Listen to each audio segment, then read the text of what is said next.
नमस्कार दोस्तों, आप सभी का स्वागत है आपके अपने YouTube चैनल पर। दोस्तों, आज हम बात करेंगे कि हिंदू धर्म में क्यों है पुष्कर स्नान का इतना विशेष महत्व।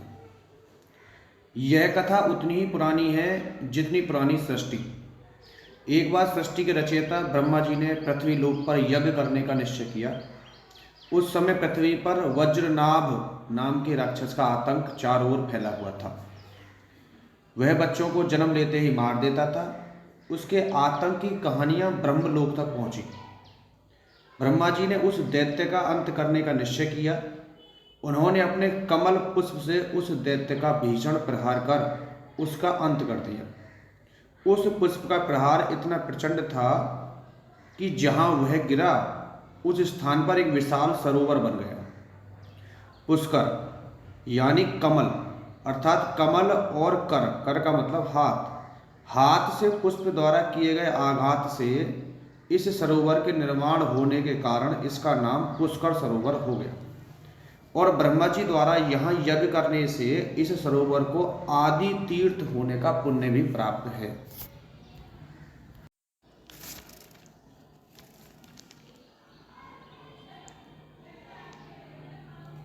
आदि तीर्थ तीर्थराज पुष्कर के महत्व को दर्शाती हुई कथाएं हैं। पूरे भारत में सिर्फ पुष्कर में ही ब्रह्मा जी का एकमात्र मंदिर होने के पीछे एक कथा है।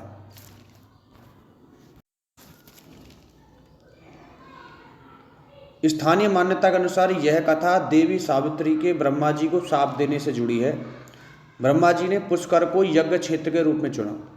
यज्ञ के लिए निश्चित मुहूर्त पर जब देवी सावित्री वहां नहीं पहुंची तो ब्रह्मा जी ने गायत्री नाम की एक गुर्जर कन्या से विवाह करके यज्ञ संपन्न किया। देवी सावित्री जब वहां पहुंची तो अपने स्थान पर गायत्री को बैठा देखकर क्रोधित हो गई।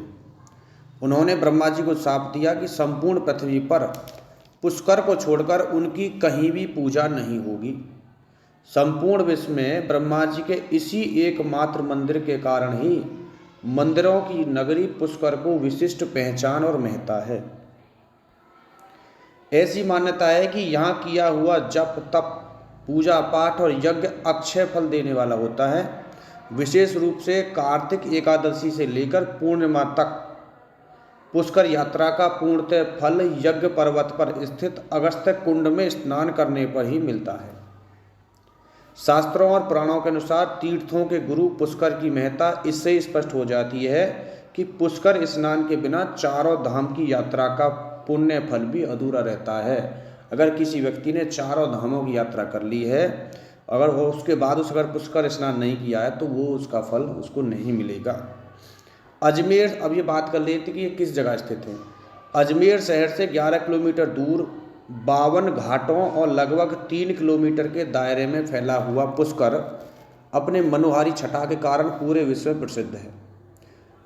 पुष्कर सरोवर भी है। पुष्कर सरोवर भी 3 हैं। पुष्कर सरोवर भी 3 हैं, ज्येष्ठ, मध्य और कनिष्ठ पुष्कर। ज्येष्ठ पुष्कर के देवता ब्रह्मा जी, मध्य पुष्कर के श्री विष्णु और कनिष्ठ पुष्कर के देवता रुद्र हैं। लेकिन पुष्कर का अंतकालीन महत्व ज्येष्ठ पुष्कर के कारण है। पुष्कर मंदिर से जुड़ी तमाम बातों में एक खास बात यह भी है कि इस मंदिर के पुरोहित गूजर समुदाय से होते हैं। गूजर, जिन्हें भोपा नाम से जाना जाता है।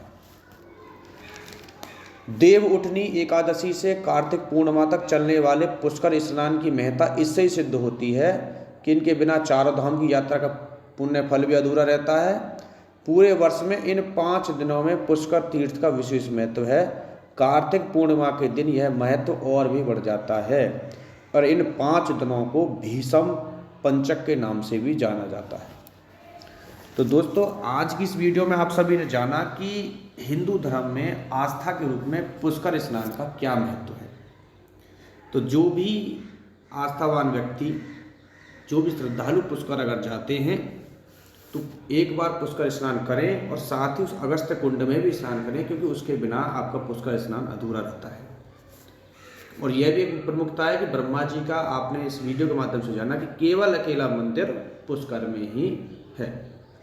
तो ये थी आज की एक अच्छी बात है जो मैंने इकट्ठा की थी आप सभी के लिए कि आप सभी जान पाएँ कि आखिर पुष्कर स्नान का इतना महत्व क्यों है। क्योंकि व्यक्ति के जीवन का जीने का आधार होता है उसका धर्म, आस्था। तो उसको अपने आस्था धर्म के विषय में जानकारी होना अति आवश्यक है, क्योंकि हम कभी कभी